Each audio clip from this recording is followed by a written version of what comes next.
So here is the last of the third quadrant of storm runners. When we get to the end of the third quadrant, it's going to let us know what the theme is. Remember, the theme is what the author is trying to teach us, what the author is trying to show us. Some people call it author's purpose. So when we get to the end, you are going to have taken notes, or you can put them in your brain, that's fine. You are going to have taken notes that look like this. Okay, and sticking together, helping each other. And you're going to end by writing me a paragraph, and it needs to be a pretty significant paragraph. I think that the theme of storm runners is what? What is your first piece of evidence, your second piece of evidence, and your third piece of evidence? So make sure you have 3 pieces of evidence to back up what you think the theme is. Okay, we are now at 1:15 a.m. Every few hundred feet, the levee was breached, which means it was broken, there was a gap. They made it across the first 4 gaps by climbing down in the gap, forming a human chain, and linking hands so they weren't swept out into the lake by the water gushing through. The 5th breach was 3 times wider than the others, and only 25 feet beyond the last one. We're on an island, Nicole said. A very tiny island, Rashawn confirmed. Chase glanced back at the previous breach just in time to see a large piece of asphalt slough off. Asphalt is what the roads are made out of. And it just got smaller. The chain idea is not going to work here. It's too wide. We have to figure out an alternative. Wow, I'm thinking perseverance might be a repeated idea. If he ever saw his father again, he was going to suggest several new items for the go bag. Right now, a length of rope would be pretty handy. I think I can jump it, Rashawn said. Chase and Nicole stared at her. She was big and strong, but she didn't look like she could jump a 15-foot gap and land on a jagged piece of asphalt. So think about how far 15 feet are. We talked about 6 feet being the length of your sofa. So 15 feet would be like 2 and a little more of your sofa. Do you think you could jump that? What are you looking at? Rashawn said. You're not the only athlete here. I'm a good long jumper. The best at my old school. I've got a case of medals and trophies to prove it. If you make it across, Nicole said, how would that help us? I'll scramble down, anchor myself on the other side, and hold out my free arm. I got a very long reach. We'll build a chain from the other side. Chase can grab my hand, you grab his, and I'll pull you both across. A running start is going to be nearly impossible with this crosswind, Chase pointed out. We have to do something, Rashawn said. What have we got to lose? You, Nicole said. Chase glanced back at the breach behind them. Rashawn's right. If we don't do something right now, another piece is going to fall off and we'll end up in the lake. Rashawn pulled her poncho off and handed it to Chase. Stuff that into one of your Boy Scout pockets. It'll just get in my way.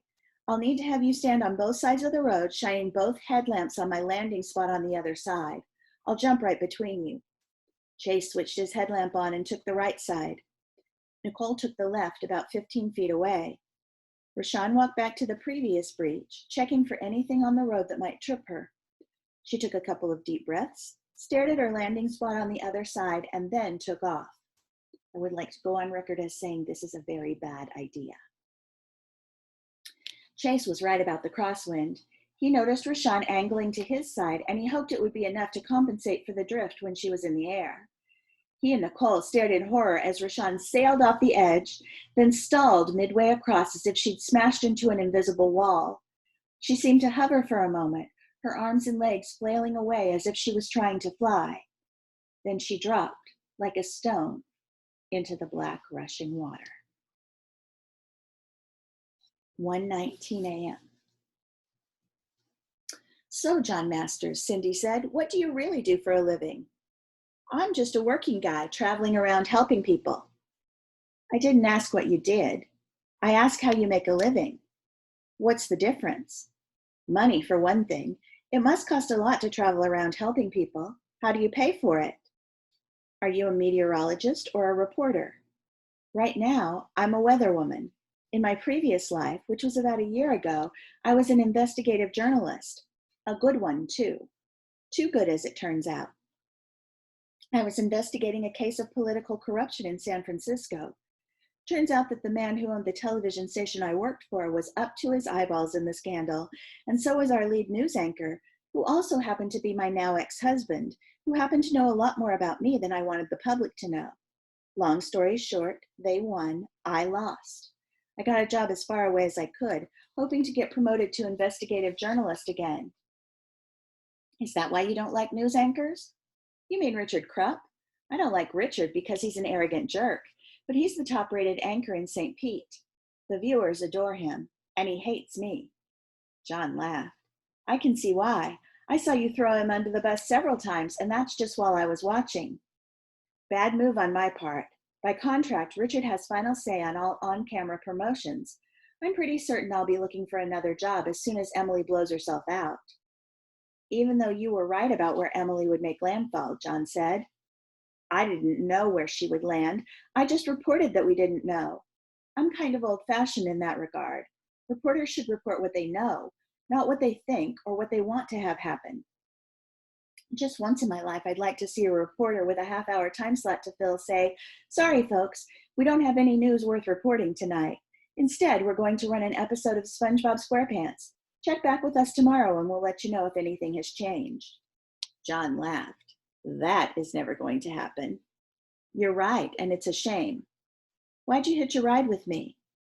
If I recall, and I am a trained reporter, you asked if I wanted to go with you. I stand corrected, John said. Cindy nodded. I'll tell you why I accepted your offer. If you can get us through, I'll be able to get footage. That might save my job. It would also show up Richard Krupp. Like all good journalists, I'm very competitive. You can bet that Richard is in a news van right now with a producer, a cameraman, a sound person, and his makeup artist. I'm not here to get footage, John said. I'm here to find Chase. Something's happened, and I think he's in trouble. I understand. We won't get in your way, and I'll help in any way I can, but I want to be honest. A father trying to save his son in a hurricane is a good story. John looked through the windshield at the rain. Can we get back to the original subject? Cindy asked. What's that? You. John pointed at the flashing red and blue lights beyond the windshield. Let's wait and see if we can talk our way through this roadblock first. If you get past the first roadblock, the others are usually a breeze. And don't pull the TV card on them. They don't want you here. That's the best way to get us turned around. Where's Tomas? He's taking the road less traveled. That's a line from a Robert Frost poem. Cindy smiled and began to recite the poem. I shall be telling this with a sigh, somewhere ages and ages hence. Two roads diverged in a wood, and I took the road less traveled by, and that has made all the difference. The Road Not Taken by Robert Frost, John said. Tomas is a genius at finding back roads into towns, and perhaps more important, roads out of towns if we need to leave quickly because of a storm. But his routes are less direct and more dangerous. So are you a man who takes the road less traveled? Cindy asked. I'm just a working guy who travels roads. I don't believe you, John. John looked through the wet windshield at the flashing police lights, then glanced back into the crew cab where Mark was sound asleep. Cover that camera with a coat or something, he said. If they see it, we're not going anywhere. So now we know he cares more about Chase than we think, but we also know he's still at it with the tries, the half-truths. 1:20 a.m. So now we're flashing back and forth between Chase's dad and Cindy, and then Chase and his companions. And so it's going to be every other chapter for a while. Nicole didn't hesitate. She dove over the edge immediately. Chase dove in a split second later. So this is the repeated idea of helping one another out. He was surprised by the power of the current. As he tumbled through the breach, a large chunk of asphalt from the other side broke off and hit him in the right shoulder, pushing him under for a second or two. He surfaced, sputtering, shoulder aching, his arm going numb. He realized that even if Rashawn had made it across, the asphalt would have broken loose, and she would have still have ended up in the water. He let the current carry him into deeper water where it was calmer. He was a good swimmer, but he had no doubt that Nicole was better. He looked around for her light and finally saw it 50 yards further out, bobbing in the wind-blown whitecaps. That's when he remembered the gators. Thousands of them, Rashawn had said, but he was worried about one in particular. Where was that big boy now? He swam forward, calling for Rashawn. It was difficult going with his sore shoulder and the stuff in his pockets weighing him down. He thought about dumping some of it, but resisted the urge. Before the night was over, he might need everything he was carrying. So he had to make a decision because it's safer to get rid of the things in your pockets so that you can swim better. He drew close enough to Nicole to hear her shouting for Rashawn. He had no idea how good a swimmer Rashawn was. After all they'd been through, he didn't want to lose her. Rashawn, he shouted, Rashawn! He reached Nicole. They were both exhausted and out of breath. No sign of her. None. Rashawn? What do you want to do? Chase asked. Nicole didn't answer him. Rashawn, swim towards the light. Shout. We'll swim to you. They listened. All they heard was the wind. All they saw was a lake that looked like a stormy sea. How far are we from the levee? Nicole asked. Farther than we should be. Nicole looked at her watch. 10 minutes. You swim that way, I'll swim this way. Chase shook his head. I'll swim for 5 minutes. Then I'm going to swim toward shore. That will give me time to get in front of the breach. That way you'll know where to swim to. We don't want to go through this a second time. When you come in, swim towards my light. If you find her or you need help, hit the button on the headlamp twice. That will send it into emergency blinking mode with alternating white and red lights. I'll do the same if I find her or if I need help. Good luck. You too, Nicole responded. We're going to need it.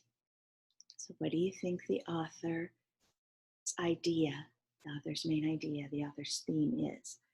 If you need some help deciding what you think the theme is, what the author is trying to teach us, what the author's purpose for writing this is, if you need some help, there will be a list of possible themes. And there will also be this thing here, because remember, you have to show me 3 pieces of evidence for what you think your theme is. There can be a lot of different themes. So don't worry that you're trying to find just one thing, okay? Pick one of those repeated themes we've been studying that you think is one of the most important ones and talk to me about that. We're reading this book with permission from Scholastic. It's Storm Runners by Roland Smith. I will see you for Quadrant 4 soon, and we're done with the heavy work of the book. Now we just get to read and see what happens, and that should be really fun.